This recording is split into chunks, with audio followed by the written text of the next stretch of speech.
ಚಳಿಗಾಲ ಶುರುವಾಯಿತು ಅಂದರೆ ಹಸಿ ಕಾಳುಗಳ ಹಬ್ಬರ.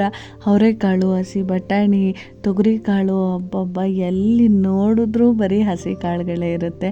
ಅದರಲ್ಲೂ ಅವರೆಕಾಯಿ ಅಂತಂದರೆ ಅವರೆಕಾಯಲ್ಲಿ ಎಷ್ಟು ವೆರೈಟಿ ಮಾಡ್ಬೋದು. ಅವರೆಕಾಯಿ ಸಾಂಬಾರು, ಅವರೆಕಾಯಿ ಉಪ್ಸಾರು, ಅವರೆಕಾಯಿ ಇದ್ಕಿದ ಬೇಳೆ ಸಾರು, ಅವರೆಕಾಯಿ ಎಣ್ಣೆಕಾಳು, ಎಷ್ಟು ಚೆನ್ನಾಗಿರುತ್ತೆ. ಯಾವ ಐಟಮ್ ಇಷ್ಟ ನಿಮಗೆ ಕಮೆಂಟ್ ಮಾಡಿ.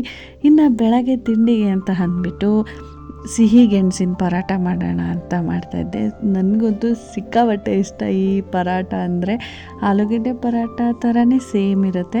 ಇದನ್ನು ತಂದ ಮೇಲೆ ಸ್ವಲ್ಪ ಉಪ್ಪಾಕಿ ತೊಳೆದ್ರೆ ಒಳ್ಳೆಯದು. ಹಾಗಾಗಿ ಮೇಲೂ ಉಪ್ಪಾಕಿ ತೊಳೆದ್ಬಿಟ್ಟು ಅದನ್ನು ಕುಕ್ಕರ್ಗೆ ಹಾಕಿ ಬೇಯಿಸಿ ರಾತ್ರಿನೇ ಇಟ್ಕೊಳ್ಬೋದು. ಇಲ್ಲ ಬೆಳಗ್ಗೆ ಎದ್ದು ಮಾಡ್ಕೋತೀನಿ ಅಂದರೆ ವಿಷಲ್ ಇಳಿಯೋದು ಲೇಟಾಗಿ ಬಿಡುತ್ತೆ. ಹಾಗಾಗಿ ರಾತ್ರಿ ಮಾಡಿಕೊಂಡ್ರೆ ಬೆಸ್ಟ್ ಅನ್ಕೋತೀನಿ.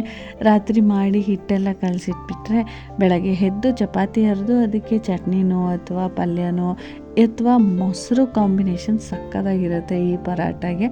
ನಮ್ಮ ಮನೇಲಿ ನನಗೆ ಮಕ್ಕಳಿಗೆ ಅಂದರೆ ಸಿಕ್ಕಾಪಟ್ಟೆ ಇಷ್ಟ ಈ ಥರ ಚಪಾತಿ, ವೆರೈಟಿ ಚಪಾತಿ.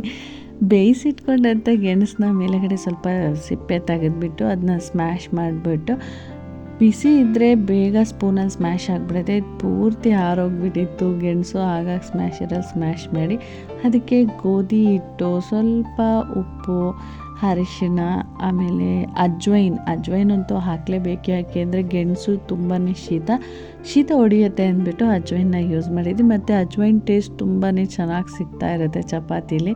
ಹಾಗೆ ಹುರಿದಿಟ್ಕೊಂಡಿದ್ದಂಥ ಬಿಳಿ ಎಳ್ಳು, ಅಜ್ವೈನು, ಉಪ್ಪು, ಖಾರದ ಪುಡಿ, ಹಾಗೆ ಸ್ವಲ್ಪ ಮೆಣಸು ಪೌಡರ್ನ ಹಾಕಿ ಗರಂ ಮಸಾಲನ್ನು ಹಾಕಬೇಕು. ಹಾಗೇನೂ ಚಪಾತಿನ ತಿನ್ಬೋದು ಇದೆಲ್ಲ ಹಾಕಿರೋದ್ರಿಂದ.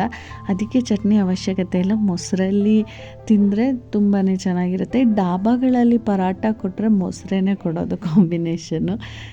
ಗೋಧಿ ಹಿಟ್ಟನ್ನೆಲ್ಲ ಕಲಸಿದ್ಮೇಲೆ ಸ್ವಲ್ಪ ಎಣ್ಣೆ ಹಾಕಿ ಒಂದು 10 ಮಿನಿಟ್ಸ್ ಬಿಟ್ಟರೆ ಚಪಾತಿ ಹಿಟ್ಟು ತುಂಬಾ ಸಾಫ್ಟ್ ಆಗಿಬಿಡುತ್ತೆ ಚಪಾತಿ ಲಟ್ಸೋದಕ್ಕೆ.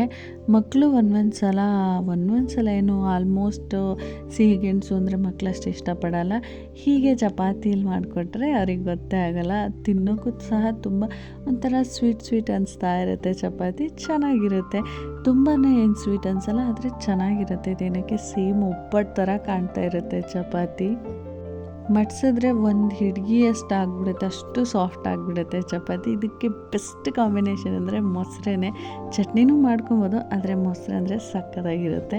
ವಿಡಿಯೋ ಇಷ್ಟ ಆದರೆ ಲೈಕ್ ಮಾಡಿ, ಫಾಲೋ ಮಾಡೋದನ್ನ ಮರಿಬೇಡಿ.